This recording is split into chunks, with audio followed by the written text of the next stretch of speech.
你就去叫一罐迄落安脑丸，恁朋友有咧卖迄安脑丸啦，买来食看卖啊。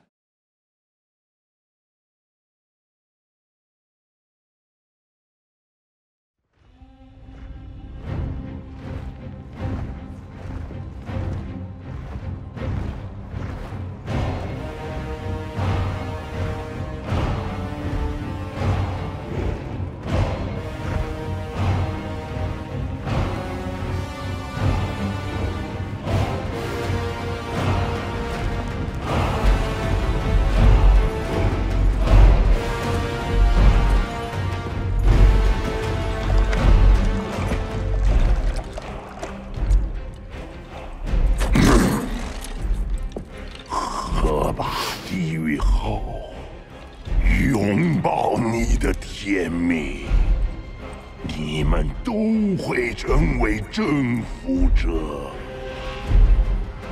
代价呢，古尔丹？这代价是什么？一切。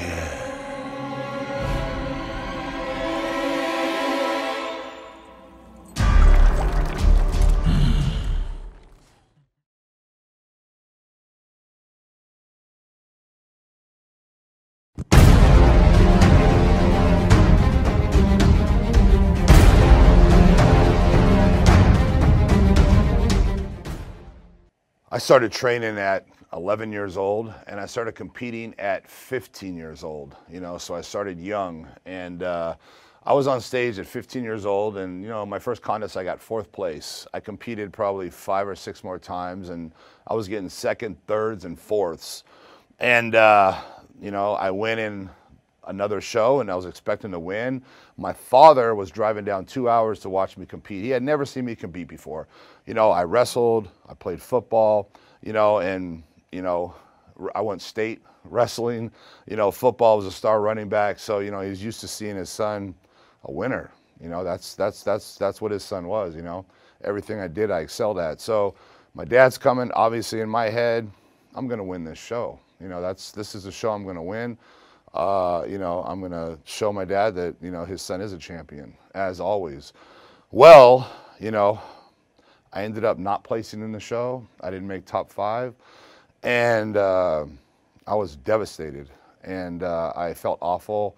I didn't want to face my dad, you know, so I finally went out to the audience, and, you know, he said, so, you know, when do you get a pose? When are you going to do your posing routine?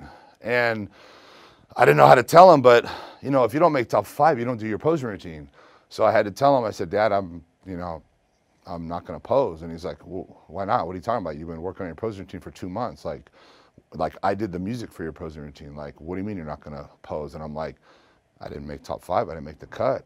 Like, and I mean, he couldn't believe it. You know, he's like, I mean, it wasn't like he was sad. I could tell he was disappointed, you know? So I went home, you know, stayed up all night, you know, out of my mind.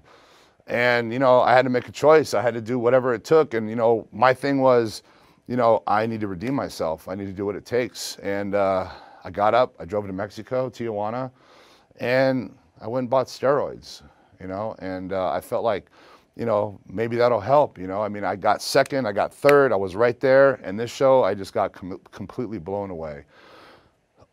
I drive to Tijuana, I walk in, I have no idea what I'm doing. I have no idea what I'm looking for. I don't know the name of anything. I don't know where to go. I'm driving around. Nobody speaks English. I'm 18 years old. You know, I find a place. I basically say steroids, you know, and they start showing me stuff. And I have no idea what I'm looking at. You know, I just took the guy's word for it that, you know, was, you know, Spanish, didn't speak English, never worked out a day in his life. And I'm going to take his advice of what kind of drug I'm going to put in my body. And that's what I did. And, you know, here I am smuggling drugs, you know, across the border at 18 years old. I have no idea what I'm doing. It was a spontaneous thing. And I get sent to secondary. And, you know, they start searching my car. And I'm like, okay, you know, now I'm going to go to jail. Like, really? But you know what? At that point, it was like, you know, that's what I need to do. I need to do whatever it takes, and I'm going to do that. And thank God they didn't find it. You know, I made it home and went home, and I'm sitting there looking at a syringe, looking at bottles. I don't know how much to put in. I don't know how to draw it. I don't know how to shoot it. I don't know where to shoot it. We didn't have internet back in those days. We didn't have books. We had no information on steroids whatsoever. So what can I say? You know, I took the needle, I filled it up, you know, and I took a shot. And, you know, I put it in my shoulder. I didn't know where to put it. And the last time I got a shot from the doctor, it was in the shoulder. So, hey, I guess the shoulder's the right place. So, you know, it knotted up. It was sore. It hurt. I was scared. I thought, you know, God, you know, maybe I screwed myself up. I don't know what is going on. I don't know what's going to happen. And, you know, but at that point, it didn't matter. You know, all that mattered is that I'm going to redeem myself and I'm going to do whatever it takes. And, you know, I have to say that, you know, I was taking a shot, you know, 2 or 3 times a week. I didn't know how often I was supposed to do it. I didn't know the protocol. I had no idea. And about 3 months went by and there was a contest. It was the Southern California Teenage, because I'm a teenager, I'm still 18. And, you know, I went in the show and I had put on, you know, about 28 pounds of muscle. And I won my class and I won the overall, and quite easily. I mean, I pretty much destroyed the competition. And I don't want to sit here and say steroids is the reason and steroids is what, you know, made me a champion. But the point of the matter is that I was willing to do whatever it took to win. And, you know, that's a champion's mindset, and that's what I did. And I went on 2 weeks later and I won the California overall teenage division. And from that point, you know, I was winning shows. And, you know, basically, the last thing I want to do is give steroids credit for what I achieved. But the truth be told, yes, the steroids helped. And yes, the guys that beat me at the other show were taking steroids. They were quite a bit bigger than me. And a champion's mindset is doing, you know, whatever it takes to win. And that was my mindset. And I competed for years and I continued to win.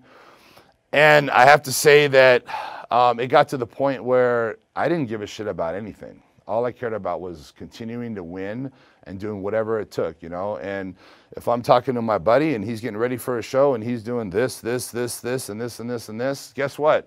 I'm going to do this, and this, and this. You know what I'm saying? Because I got to do whatever it takes to win. And I'm just telling you my mentality. My mentality is I'm either all or nothing. I'm either going to go 100% and do whatever it takes to be a champion, or I'm not even going to try. You know, I'm not going to do anything half-ass, you know, and that basically was my bodybuilding career. And when I was competing, I put everything else on hold. You know, I didn't give a fuck about my job, you know, my girlfriend, my, you know, family, whatever was involved, whatever was going on in my life. All I cared about was that trophy, you know, winning that trophy and being a champion. When I wrestled, all I cared about was winning that match coming up, you know, football, whatever it was, you know, and that's just been my mindset. And I had to get out of bodybuilding. And the reason being is because, you know, I would have fucking killed myself because, you know, there's no stopping me. You know, I'm going to keep doing whatever it takes to win. You know, there ain't no stopping me. You know, if it takes this, fuck it, let's do it. I'm on. You know, and that was just my mindset. I'm not saying that's everyone's mindset. I'm just telling you the truth of my mentality is I don't do shit half-ass. I do it all or nothing. And I was willing to do whatever it took. And, you know, thank God, you know, I stopped competing, you know, because I was killing myself, you know, and I'm not trying to sit here and tell people that I don't take steroids anymore because I'm not a liar. You know, I tell people how it is. I got nothing to hide. There ain't no reason for me to lie about that or hide it or anything. I mean, the way I look at things, if you see a guy driving a Ferrari, I don't really give a fuck how he got the Ferrari. The point is he has a Ferrari and you don't. You know what I mean? So, you know, yeah, he did this, he did that. Who cares? He has a Ferrari. He has a Ferrari and you don't. You know what I'm saying? And fuck, that's pretty fucking badass. So I got this body, you know, and you don't. You know what I'm saying? I'm not trying to be cocky or be whatever, but people try to take things away, you know, because of, you know, maybe you use steroids to get there. And I still am at this point taking steroids, but it's at, you know, about 10% what it was when I was competing. You know, I'm a lot smarter now. I've learned a lot. I have a lot more knowledge, and I've learned that more isn't necessarily better. But back in the day, more was better, more everything, more weight, more food, more sleep, more drugs, more was better. That was my mentality, and I've learned to be smart about it these days. And I've learned that, I can get incredible results, possibly better results than I did back in the day, being a lot more methodical about the way I do my cycles. And, there's a lot of things I was doing that I didn't need to do. They weren't necessary. It was overkill. And, it's very important for people to acquire as much knowledge as they can. And, knowledge isn't necessarily what you get on the internet. It's experience. It's talking to experienced people that you can trust. That's very important. So a lot of people will straight up lie to you. People just can't be honest. They won't be honest. They won't tell the truth. Every bodybuilder out there that's 280 pounds, all I take is this, and that's it. That's all I take. Yeah, bullshit. I'm saying bullshit.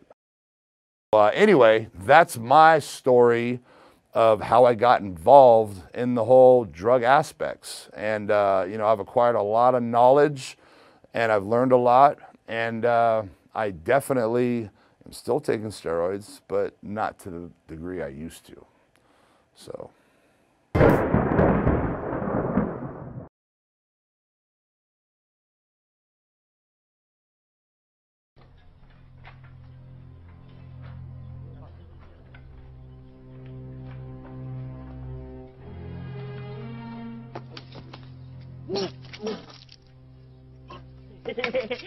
火院长，